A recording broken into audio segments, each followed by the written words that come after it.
I never thought I'd be the kind of person who owned a yacht. Not because I couldn't afford one, but because for most of my life, I didn't believe I deserved one. I grew up in a small inland town where boats were something you saw on postcards or TV commercials. My parents worked factory jobs. Vacations meant road trips and motel rooms, not marinas and sunsets over open water. But I worked. I built a logistics company from the ground up, spent 15 years grinding, missing birthdays, skipping holidays, saying next year to everything fun. And when the company finally sold, I promised myself one thing, one indulgence. So I bought the yacht. It wasn't a gaudy billionaire toy. It was a beautiful, modern 62-foot yacht. Clean lines, navy and white finish, teak decking, named Second Wind. To me, it wasn't a flex. It was a symbol that the grind was finally over. Now here's where the trouble started. I lived in Harbor Ridge, an upscale waterfront community in Florida. Gated, palm-lined streets, golf carts everywhere, and of course, an HOA. Harbor Ridge marketed itself as coastal luxury living. What they didn't advertise was that the HOA board was run like a private dictatorship by a small group of retirees with unlimited free time and a terrifying love for enforcement letters. At the center of it all was Marianne Kessler, HOA president, mid-60s, perfect blonde bob, always wearing oversized sunglasses, the kind of woman who smiled while ruining your life. Harbor Ridge had a marina, or rather it had access to a marina. Residents were told the marina was community managed and that docking was subject to HOA approval. Fine. So before I even brought the yacht in, I did everything right.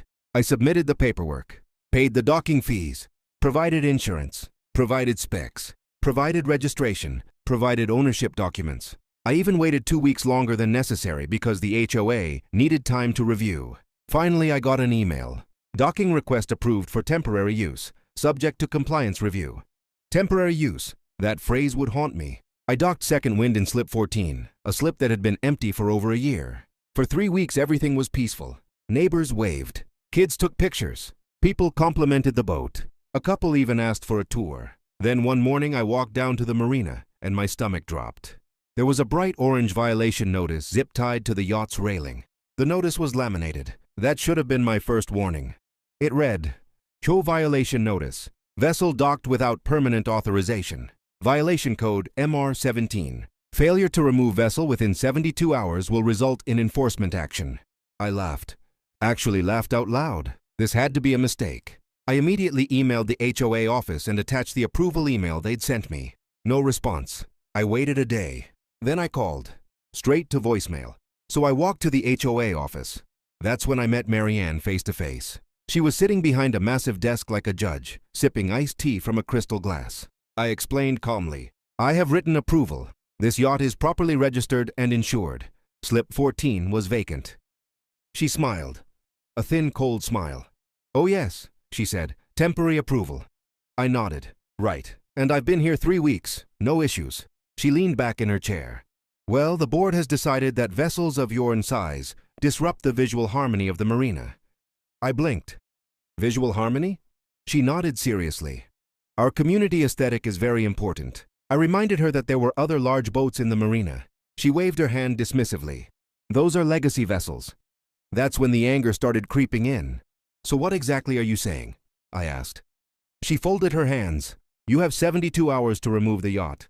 And if I don't? Her smile returned. Then the HOA will take action to restore compliance.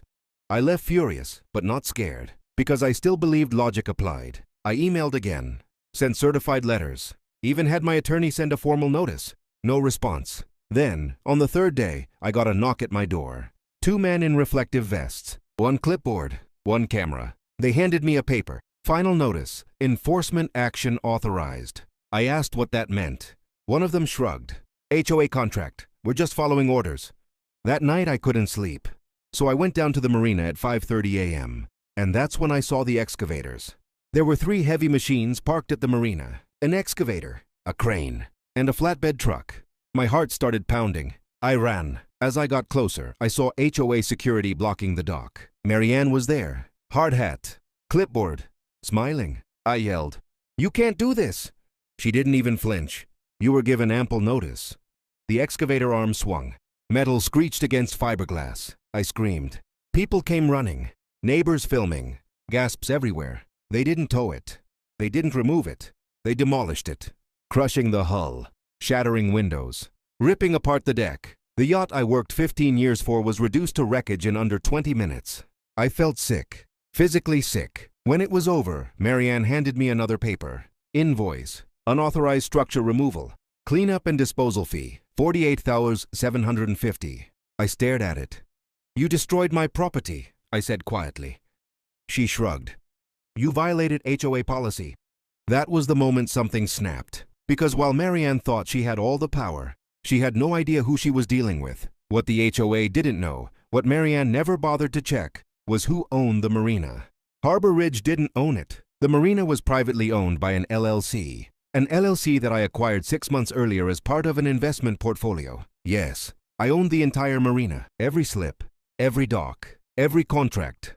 The HOA only had revocable access rights. I didn't react immediately. I waited, let them feel victorious. Then I made one phone call to my attorney. By Monday morning, the HOA received notice. Access rights terminated effective immediately. No more docks, no more marina access, no more boat storage. By noon, residents were panicking. Boats trapped, contracts voided, insurance at risk. Marianne called me 27 times. I finally answered. Her voice was shaking. You can't do this. I laughed. Oh, but I can. I informed her the HOA was also being sued for property destruction, trespass, fraud, abuse of authority, and I wasn't done. The lawsuit went viral. Local news picked it up. Then national outlets. Footage of the demolition aired everywhere. Experts tore the HOA apart. The HOA's insurance refused to cover it. Intentional destruction. Residents revolted. Marianne resigned within 2 weeks. The HOA board was dissolved. And the court ruling? The HOA was ordered to pay full yacht replacement value, emotional damages, legal fees, public apology. But my favorite part? I rebuilt Second Wind. Bigger, better, and docked it in Slip 14. Then I renamed it Unauthorized Docking. And every single day, I watch people walk by and smile. Because sometimes, the HOA doesn't just lose, they learn who really owns the water.